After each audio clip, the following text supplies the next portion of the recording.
Welcome back. I've got a Blu Ray update. Uh, my Blu Ray updates are going to be kind of spaced because I'm watching all the films and the special features before I talk about them. So they're kind of like mini reviews as much as it is an update. Let's get started. First up is the outstanding box set from Arrow, Volume 2 of the American Horror Classics, American Horror Project, rather. These films, I really appreciate what Arrow's doing with this because these are low-budget independent films that had trouble getting distribution and were not widely seen, and they deserve to be seen. These are some great films. You've got a 60-page book that goes with this release. The first film that I want to talk about is Dark August. Dark August was probably the weakest of the box set, in my opinion. It's about a guy that had an accident and ran into a child, killed a child, and he has haunting memories of that incident. It's a slow burn, kind of psychological burn, but pretty tame. I believe it was shot in Vermont. Turi may know this, but there was a whole section in the special features about other films that have been shot in Vermont. So interesting. I give it a 6 out of 10. Next up is Dream No Evil, directed by a guy named John Hayes. This one's a little better than Dark August, but not materially better. It's about a girl that she has a weird relationship with her father and tries to find him. She thinks he's still alive, and she goes through a bunch of psychological episodes. She works like in a circus at one point. There's some bizarre imagery with her jumping off.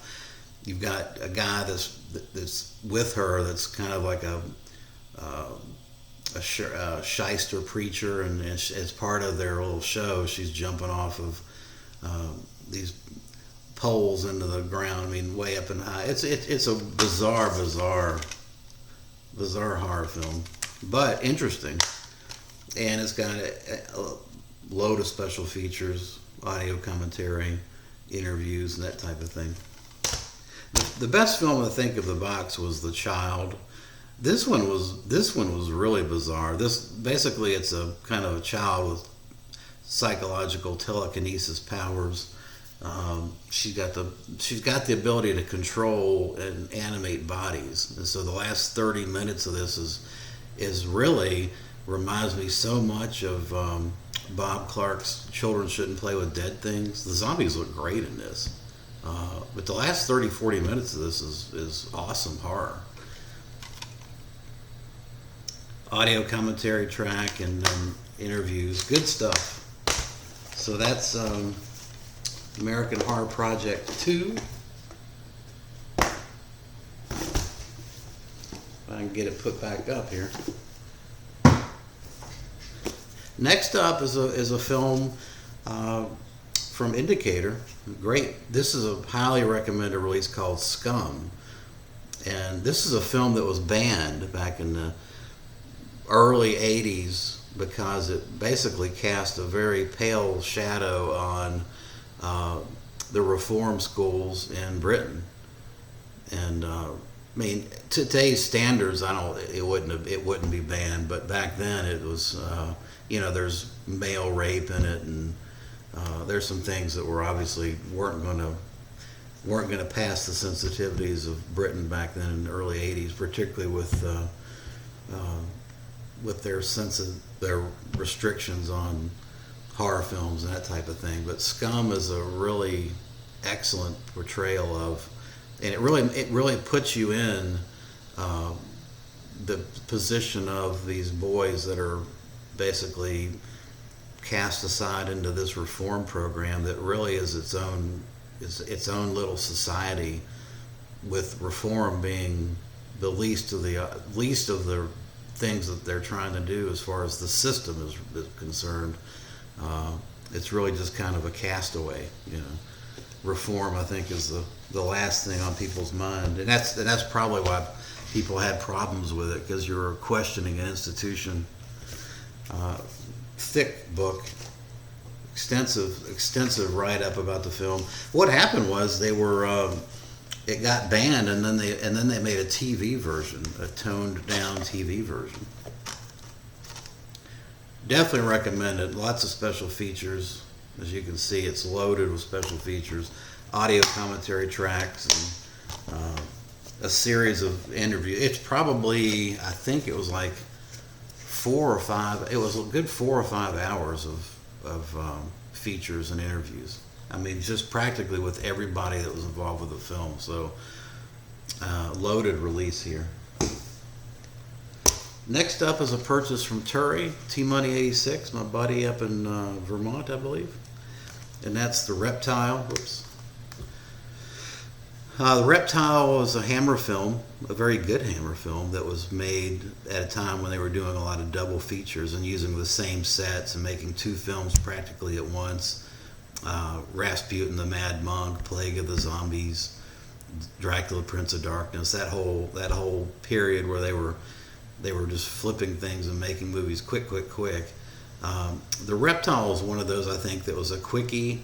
The Reptile is a fun movie, but the reptile itself and the makeup is probably a little cheap. I mean, they linger on the reptile a bit too much. You see a little bit too much, but all in all, it's still a classic Hammer film. I'm not gonna denigrate it too much. It's kind of a must-own. Great release from Screen Factory, new audio commentary, some new interviews. So it's definitely, if you double dip or triple dip, it's, to me, well worth it because of the picture quality, sound quality, and you get some new special features. Another Hammer film from Turi I bought is Lust for a Vampire with the gorgeous Uti Stunsgaard. Yeah, I got a thing with women with dimpled chins, but she's gorgeous. She's just not a great actress, but really great. I mean, she did a good job in this, but she's just kind of flat, you know. But it works for her role in this film. This was supposed to be directed by Terence Fisher, but it was directed by Jimmy Sangster because Fisher had like one of a series of car accidents and hurt himself. So late 70s horror film, part of the Karnstein trilogy. This was film 2 of the Karnstein trilogy. It's got 2 audio commentaries, one by a new one with Brian Hemsworth, I believe, and then Jimmy Sangster, the old archival commentary of Sangster is on here as well. Good stuff. They even have an interview with one of the girls at the little dance school. The film takes place at a dance school, and they actually rounded up one of the girls that played one of the, almost like an extra in it. Next up is an Intervision release for Mass Mutilator. This was a film shot in Pennsylvania, I think, in the 80s. And it's done by some guys that were huge wrestling fans and horror fans. And they mix wrestling, and it's an uncomfortable mix, in my opinion, of wrestling and horror. Basically, you got some wrestling type guys that are running this little home, if you will, and terrorizing the people that are in it. And ultimately, there's a masked killer going around killing people. It's a short film. It's like 70 to 65 minutes, but it's micro budget. The most interesting thing about it is the special features, where they talk about making the film and getting the film distributed and all the trials and tribulations that went along with independent filmmaking. It's loaded with those types. It's got 2 commentary tracks and loads of interviews with people that everybody that was involved in it. There's an interview with them. Next up is a interesting but bizarre film from a guy that only did I think 1 or 2 films, and that is Redemption's release for Devil's Kiss. No special features on this. Jordi Gigo. He did this and a couple other films, but that's it. This is a bizarre film where you got a scientist that tries to control dead bodies. I mean, it's kind of like an early or an Euro Gothic Reanimator, if you will. with the last 30 minutes just being batshit crazy, as you get with a lot of Euro films, with zombie type people running around killing people. It's a fun little movie. Next up is another Turi purchase. This is an AGFA release for Satanas and the Children's, what is this? The Satan's Children, yeah. Satanas is a documentary from the 70s about Anton LaVey and his Satan worshiping cult that he started and was running in California. It's basically, it just interviews him, and it actually shows them doing satanic rituals. It's pretty dull, actually. I mean, it's when you're looking back on it, it's like these guys this is boring. In fact, it was so boring, the people in it seemed bored.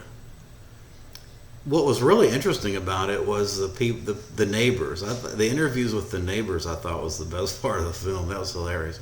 Now, Satan's Children was a pleasant surprise. It's about a runaway kid that gets involved in a cult, and it was a surprisingly good grindhouse 70s film. Not low to a special feature. It's just the two films, but I think it's a good release. Next up is a New Zealand film from the 80s, Death Warmed Up. This is not a film that I thought was very good, but it's about a guy, another mad scientist film. Basically, this guy takes control of this kid who's got problems to begin with, and he kills his parents and goes nuts, really. I mean, it's an experiment gone bad, and of course, ultimately, the mad scientist gets his comeuppance. But interesting only because I think the culture of Australia and New Zealand is so foreign to people, particularly me anyway, that I thought it was interesting from that standpoint. David Blythe, I think, directed this. Not familiar with his other directorial efforts, although he's got a lot of them. Never really heard of him. There's an audio commentary with him on this, and other interviews and special features. I think that, if you like the film, it's loaded as far as special features and background on the film. But I give it a 6 out of 10. Next up, the now notorious, if you follow Facebook and the distributor websites, particularly Dark Force and Code Red, Breeders. Tim Kincaid directed this, who apparently does a bunch of pornos now, as this guy named Joe Gage. This is about a monster that seeks out and rapes virgins. The monster's pretty cool in this. This is, by the way, has got that glow in the dark cover. You can't see it now, but you can see the light shining off of it a little bit. And, pretty decent marketing gimmick for not a very good film. I thought the picture and sound quality was great. It is not, however, it doesn't have any special features other than this glow in the dark cover. And then finally, another glow in the dark cover from Dark Force, and that's the double feature, The Gates of Hell, the classic Fulci film. This is the drive-in edition, and then Psycho from Texas, which is an interesting 80s grindhouse film. It's just the film and the glow in the dark cover, but I would say the Gates of Hell release, you definitely need to have the Arrow release, as a supplement. But I had to have it, so there you go. All right, that's going to wrap up my update. I will be back with some more soon. Thanks for watching. Oh, I will be doing the October 31 Days of Horror Challenge. And that's, of course, where you try to hit 100 movies in a month. And I'll be doing daily videos if I can. Usually every year I do that, so I'll do it as well this year, show you what I've been watching. So you got that to look forward to in October. Anyway, thanks for watching.